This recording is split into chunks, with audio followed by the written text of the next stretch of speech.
Hello. Welcome to another day of the crowdfunding chat. It is, I think, day like 19 or 20. So I'm excited to just keep this going and keep this moving along. I am trying to figure out kind of where this is going to go from now on, whether if, it's great to have this live video every day, Monday to Friday, or if it's more beneficial to do something else that you the listener wants. So if you have any thoughts about this, if you like this or don't like this, or wish this was kind of like something else, be sure to leave it in the comments, and I'd love to figure out where to go, right? If this is something that's useful, something that's helpful, me just coming to talk every day about all things crowdfunding, then yeah, I'm going to keep doing this. If it's not so helpful and you prefer, me writing blogs, or you prefer me on podcasts, releasing podcasts more often, just let me know. And I'd be happy to rejigger this and change this any way that is best suited for people listening, pretty much. So yeah, leave a comment and let me know. In the meantime, today I'd love to really talk about organic marketing, because a lot of people wonder about organic marketing and what it is, how to do it, and how to just make it work. Okay. And so, yeah, the theme is going to be like organic marketing. If you have questions, feel free to leave it in the comment section. I'd be happy to come back and just respond to any of that at all. Give me 1 second while I drink some water. I drank a whole bunch of these this whole water bottle already. I have 1,000 milliliter, so a 1 liter bottle, Nalgene bottle, and I drink it every morning in anticipation of this live. But then by the time I come and do this live, my throat just sounds dry again. But anyway, so let me just have a quick little drink. Okay, so let's get started. So organic marketing. So what is organic marketing? A lot of people aren't even sure what organic marketing is, or what it does, and so they don't really know how to enact it. So organic marketing is pretty much what I like to call just free traffic. It's pretty much free traffic. It is ways to grab people's attention and direct it to whatever you want it to be directed to, through kind of different strategies and tactics depending on the actual platform itself. So, for example, organic marketing through Google search is making sure that you have the right keywords for your blog, and making sure that you're posting blogs at a really constant interval, making sure that you have all these, SEO, search engine optimization things optimized for your blog, so that when people are doing searches on Google, all your blog, your article, whatever you're writing, whatever you want to kind of stand out, goes up towards the top of a Google search, and people go towards your particular website, your particular article. And that's kind of organic marketing with, Google search, right? There's that platform. What I want to really focus on today is organic marketing with Facebook, because at this moment, I see Facebook as a huge opportunity if you are especially um, interested in just learning the ropes of organic marketing in general. And I'm kind of going to use myself as a case study here and kind of go behind the scenes of this new business that I created, just to kind of give you a glimpse of what organic marketing can do, and give you a glimpse of what organic marketing is like on this particular platform. So on Facebook, organic marketing kind of happens when on Facebook, organic marketing kind of happens when people are browsing and searching different people and profiles that they're, in groups that they're interested in. What usually happens is that on Facebook, they've started to prioritize groups and people, finding other people, discovering other people, talking about ideas that they're interested in with other people through Facebook groups. And there's been a big explosion of Facebook groups throughout, Facebook's evolution and growth. And you can see that a lot of people who are on Facebook now are in these groups. They're in, like, for example, I'm in groups about that's called like Successful Female Entrepreneurs. I'm in a group called like Pacific Northwest Hiking Women or something. There's a lot of these groups that are very tailored towards specific people with specific interests. And people like me, like you, go into these groups and kind of join in on these conversations and get to know other people, make friends with other people, build those relationships with other people. And that's kind of the basis of organic marketing on Facebook itself, because a lot of the time people make friends with each other and they start clicking to each other's profiles and like kind of getting to know each other, scrolling through their feed, seeing what's happening, what they're doing, and kind of adding them and seeing what they're up to, and just kind of like being snoopy in that way. Because let's be honest, everyone kind of snoops at each other online. That's kind of the basis of organic marketing on Facebook. What I want to talk about is kind of how you do it. Because a lot of people, they're like, okay, Nolan, I know I can spend a lot of money in advertising and Facebook ads and Instagram ads, and I can get these leads of people into my email list to build my email list in order to, get a big enough email list to push into my Indiegogo, to my Kickstarter campaign on launch day. But right now, I'm not sure how to do that if I don't have a big budget. Okay, if I don't have a big budget, I just want to raise like, $1,000, $5,000, like a really small amount of funds, and I just need like a few hundred people who really know and like the idea. And they're like, how do I do this without a budget? And I love this conversation about organic marketing because you can do this yourself just with the time you have, right? When in another conversation, I talk about how running a crowdfunding campaign, running a Kickstarter campaign, this like Indiegogo campaign is like being a project manager. It's like you have the scope that you want to hit, that goal you want to hit, and you either have to balance the time or the budget that you have to put into getting to this goal, to meet the scope that you have set out for yourself. So if you have not a lot of budget, if you have a lot of time, then organic marketing works great for you. If you have a lot of budget and like zero time, then you probably want to go the route of paid ads and not organic marketing. So when it comes to organic marketing, like what happens, right? So I'm going to use myself as a case study because earlier this year, I decided to do a fun experiment. I realized that, I've been working with Crush Crowdfunding for a long time. I've been working with like hardware entrepreneurs. I've been working with a lot of apparel entrepreneurs. I've been working with a lot of fun ideas like apps and things like that for a long time now. And I realized that I was really interested in the game industry. I was really interested in what people are doing in tabletop, because I love playing tabletop games. I love buying new tabletop games. I'm very interested in just the idea of games in general. And that's how my partner and I like met and kind of fell in love. And it was all through tabletop games, right? And so with that said, I was like, okay, well, there's a category in this for Kickstarter. So like might as well start talking about marketing for games because I have a degree in marketing.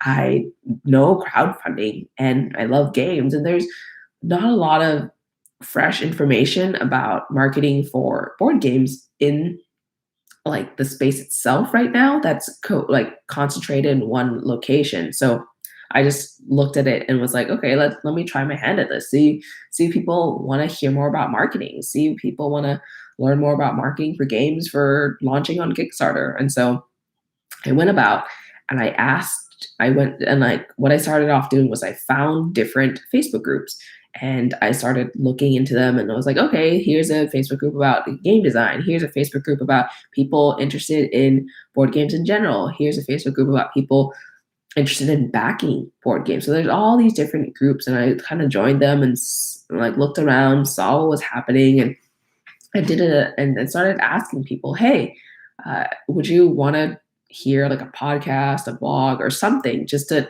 talk about marketing for board games and to launch? And people said yes, they're really interested. Yes. Something like this they'd love to hear, something like this they'd love to listen to, something like this they'd be really interested in and kind of like looking at. And so I was like, okay, well, there's some interest for this. And so what I did was I started creating kind of different ways to capture interest, right? Different ways to capture interest for this particular little niche that I found. And so what I did was I went to my Facebook profile and I update the Facebook cover photo. I updated the Facebook like featured image on the profile itself and said, hey, if you're interested in board game marketing, I have this new group that just talks specifically about board game marketing. And there's a link to it. And then there's like an arrow that links to it. People get pointed to it, and you can click on the Facebook cover photo, and it directs people to that particular group on Facebook that is about marketing for board games to launch on Kickstarter. And from there, what happens is I create a Facebook group that is private but visible, so it's searchable in the grand scheme of Facebook. And I added a question, right? I added like a few questions, like how did you find about the group? What are you interested in learning about? And the last thing was, if you want this little lead magnet that I created, these 10 hacks from the biggest crowdfunding game launches on Kickstarter, you want just a breakdown of this, let me know your email and I will send it to you.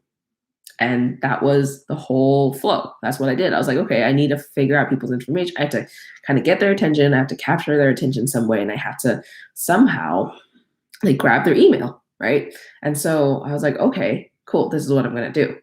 All right, let's do it. And so what I ended up doing from there, right, after all this was ready, I set up MailChimp in the back end. There was like an automated email to go out. So like after all this was done, what I ended up doing was I started just kind of posting different marketing tips in these various groups that already told me, yeah, we're interested in learning these things about marketing for games. And so I was like, okay, cool.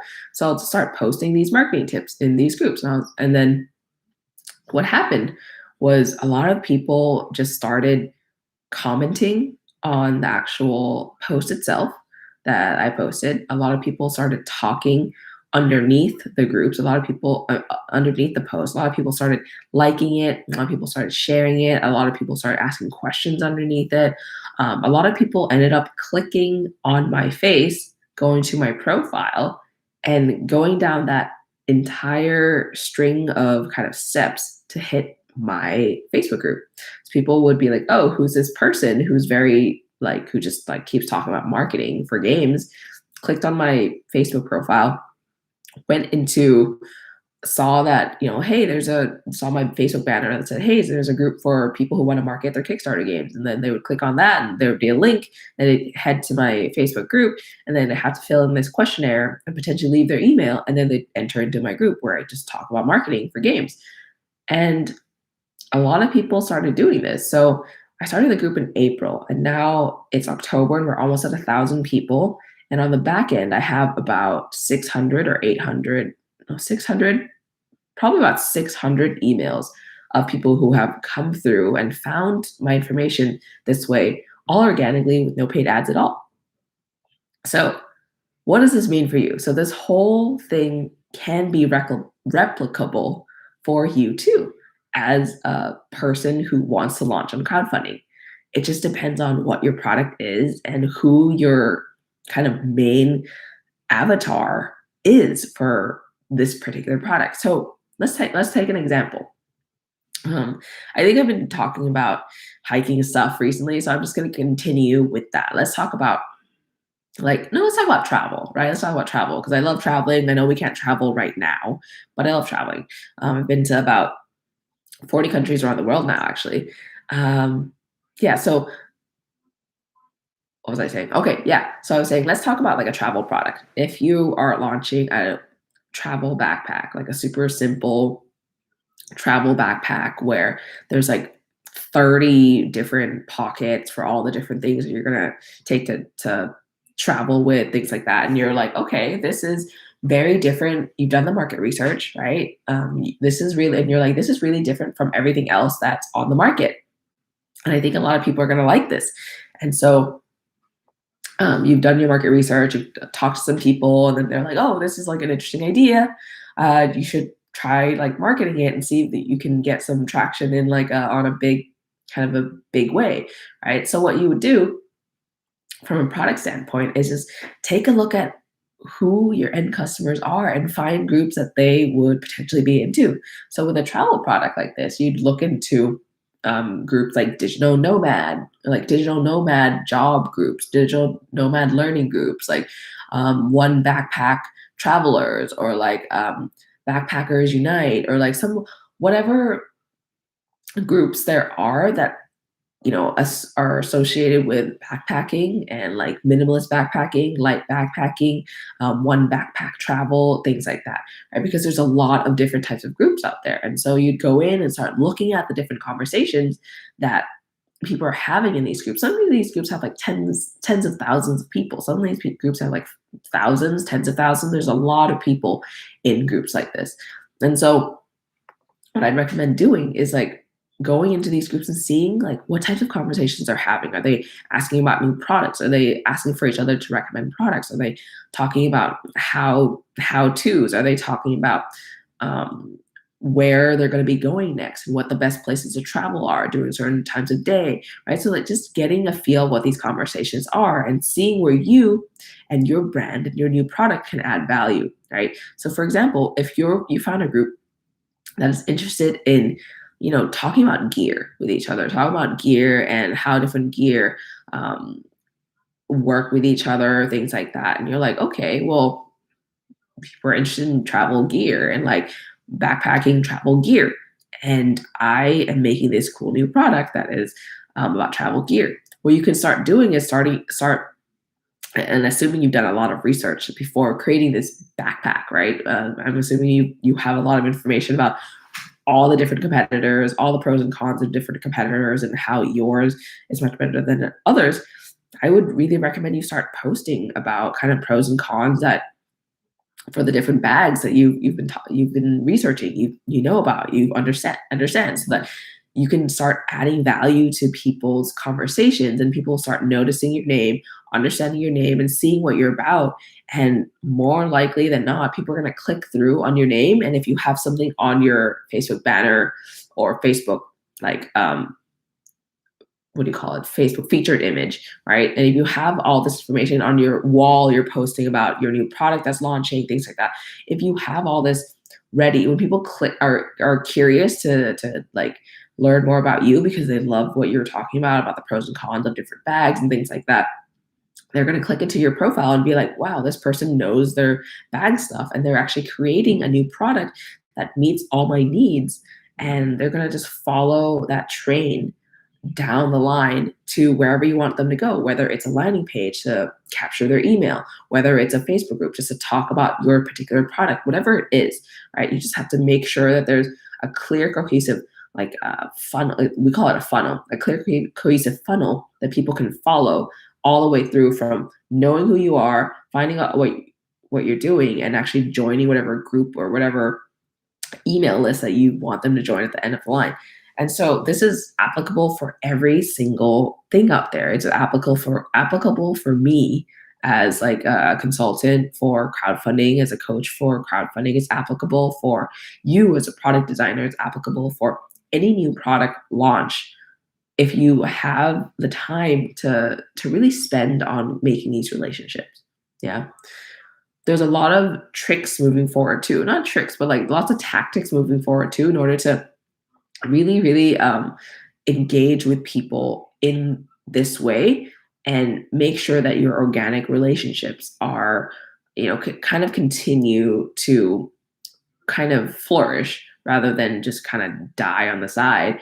And, I can go really deep into this. Like, for example, talking about like one-on-one conversations and what happens through those one-on-one conversations on Facebook. Talk about things like how to actually set your friends list so that the posts actually show to people who you want it to show. So there's all these different things with organic marketing, but the basics of organic marketing, especially on a platform like Facebook, which I think is very, very ripe right now for people to just really use to find their right audience for a crowdfunding campaign, is that you just need to make sure that you know who your audience is, so you can go into the right groups to start talking to them, to start providing value, to start providing just like conversation points that they're interested in, and making sure that your profile is set up in order to harness that attention and harness that energy,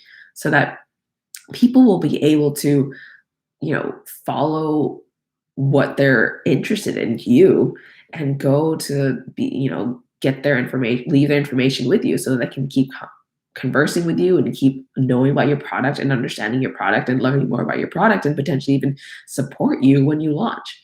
So that's kind of how organic marketing works. And I just wanted to talk about that through with myself an example first and kind of apply that because that's a lot of people don't understand how it works or they don't believe that it works. But honestly, it just takes time and it takes just having the right systems in place. So if you have any questions about organic marketing or anything like that, feel free to leave comments down below. If you're interested in marketing for your board game, be sure to join me at meeplemarketing.com/group. That will redirect you to the place you need to go. If not, if you want more just in general crowdfunding information and fun crowdfunding knowledge and actionable insights, like be sure to subscribe to the newsletter and it's crushcrowdfunding.com/subscribe. And I'm sure to send you a fun little treat inside the first email that you get too. So thank you for being here and I will see you next time. Bye.